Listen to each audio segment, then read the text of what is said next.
Como se había comentado hace un momento, tendremos un espacio para que quien así lo desee pueda plantear alguna pregunta a quienes han sido los panelistas en las dos mesas.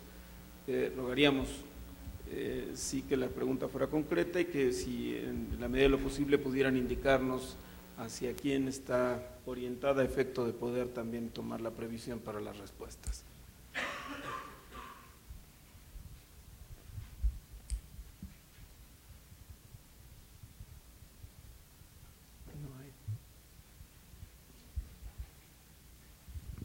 Creo que ya nos empieza a urgir la comida, ¿verdad?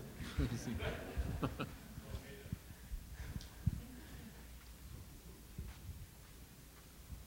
Por favor.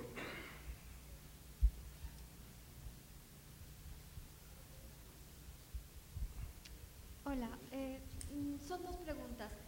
Para el cambio de la desarrollé la última presentación, me llamó la atención que dice que la situación en México no ha mejorado porque de cada peso 70 se sigue pagando por gastos de bolsillo. ¿Esto desde hace cuántas décadas no ha avanzado? Y, o sea, ¿qué se requeriría en términos de políticas públicas para disminuir el gasto de bolsillo, que es una de las medidas que se buscan?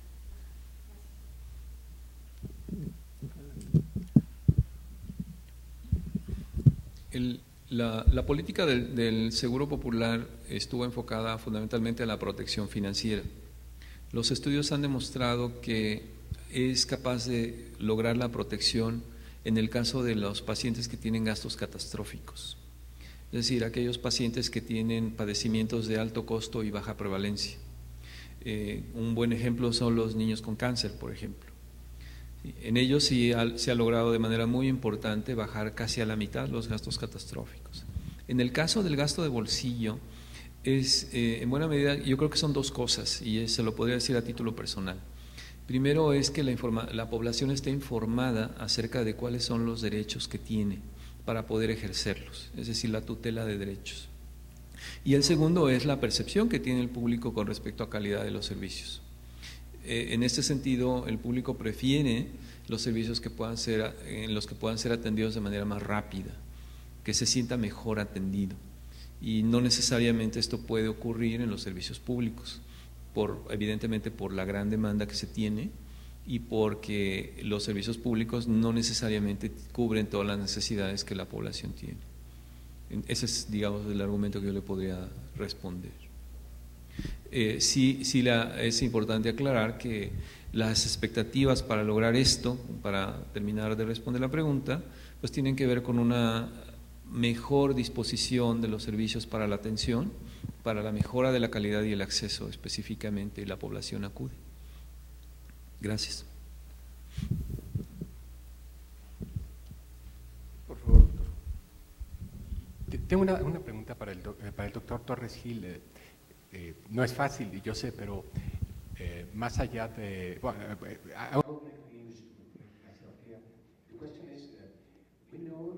la pregunta es, sabemos que la actitud, la percepción a nivel poblacional hacia lo que significa el envejecimiento, esa percepción juega un papel importante en este tema de la movilización social, empoderamiento de los ancianos, estereotipos negativos, e incluso discriminación por edad, que sigue siendo algo prevaleciente. Vemos que la respuesta social en diferentes contextos está polarizada. Le daré un ejemplo. Tuvimos un incidente hace algunos años, no me acuerdo exactamente cuándo, apenas de más de 6 años tuvimos un incidente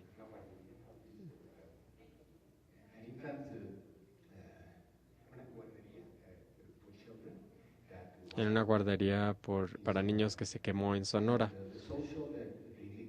La indignación social, la respuesta social de este incidente fue enorme. Y tuvimos el mismo incidente en Mexicali hace un par de meses y nada pasó. Nada pasó. En el caso para ancianos. Conozco las tragedias que se presentaron en Baja y en la otra ciudad. Y si me permite utilizar términos de la ciencia política, le diré que en parte el grado hasta el cual los individuos responden y se sienten indignados o enojados para hacer algo, eso depende del nivel a lo que conocemos como socialización política en la cultura civil, es decir, hasta el grado en que las personas sienten que sí pueden marcar una diferencia al expresar sus preocupaciones. En relación con ancianos, bueno, pues depende del grado en que la sociedad considera a los ancianos como que valen tomarlos en cuenta o vale la pena tomarlos en cuenta. Y eso depende del grado en que los ancianos hayan desarrollado un nivel de socialización política en donde sientan que como personas su voz importa, o hasta qué grado los ancianos sienten que el control de sus vidas va más allá de su capacidad para poder tener influencia. Quizá esa es una brecha que estén teniendo ustedes acá. Esa es una brecha que tuvimos nosotros el siglo pasado en Estados Unidos y esa brecha se empezó a cerrar. Ahora, cuando algo malo sucede, como cuando abusan de los ancianos, hay una gran respuesta por parte del sistema político.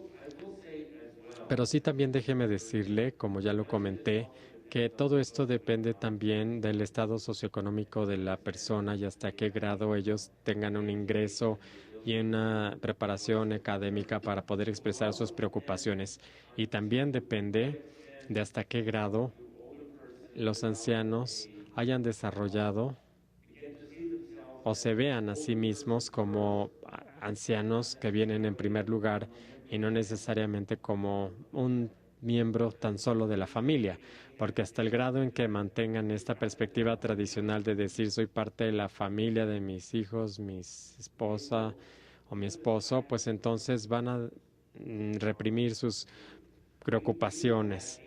Eso le llamamos envejecimismo. O sea, me veo como un viejo, me veo como el esposo o la esposa de un miembro familiar, pero en segundo lugar, ¿hasta qué grado se pueda presentar eso? Y luego la discriminación por edad, ¿hasta qué grado nuestros ancianos no están siendo valorados o se están discriminando? Conforme esto se presente cada vez más, pues entonces podremos tener una socialización política en donde sepan que pueden marcar una diferencia, que se les reconozca como ancianos y por lo tanto que se identifiquen con el resto de las personas como grupo. Y entonces el grado en que el sistema político se dé cuenta de eso, pues se dará cuenta de que es una parte importante del electorado y entonces pues que los periodistas y los medios pues les ayuden a contar sus historias para que así el público se dé cuenta que tiene que actuar. Posiblemente a México le queden 10, 15 años para llegar ahí, pero creo que se pueda dar más rápido, porque han escuchado lo que sucedió en Estados Unidos. No fue una respuesta directa a su pregunta, pero primero se tienen que dar ciertos pasos políticos para que la persona, la sociedad y la comunidad se enojen sobre el abuso de los ancianos y que empiecen a hacer algo al respecto. México llegará ahí, pero a nosotros nos llevó 50, 60, 70, 80 años para llegar allá. Ojalá que a ustedes les tome menos.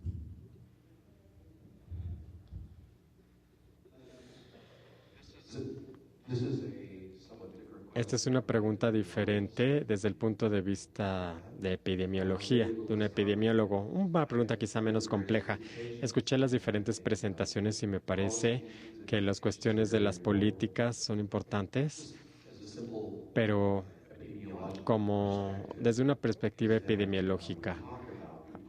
Hemos hablado en diferentes presentaciones, como hablaremos más de ello, sospecho, de los factores de riesgo modificables para enfermedades importantes. Se menciona alcoholismo, tabaquismo. Ahora vamos a contextualizarlo. No es una pregunta, más bien es un comentario.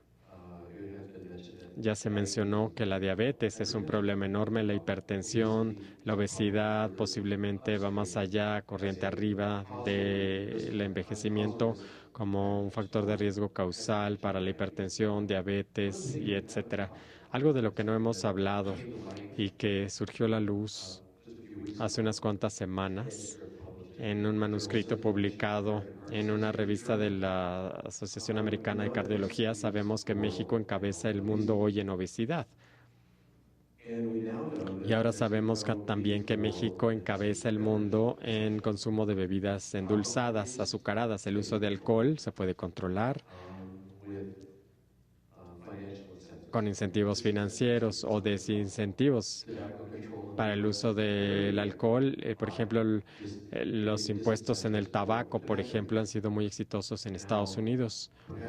Quizá también deberíamos agregar desincentivos para consumo de bebidas endulzadas o azucaradas, que son refrescos, etcétera, y que son endémicos en la población, y no nada más aquí, sino a nivel mundial.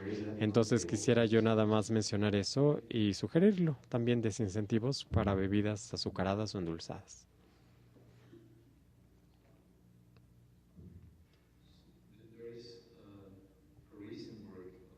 Hay un trabajo reciente sobre lo que sería el mejor abordaje para ello.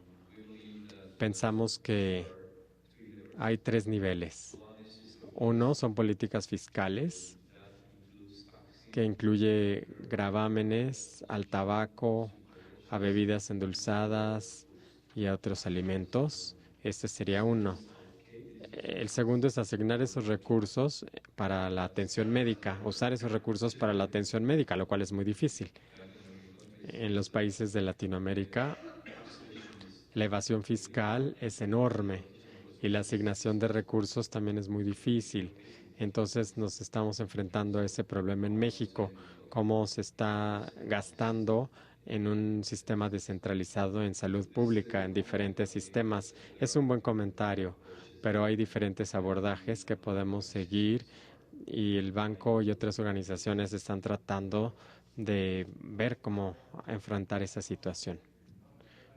¿Pueden usar los micrófonos, por favor?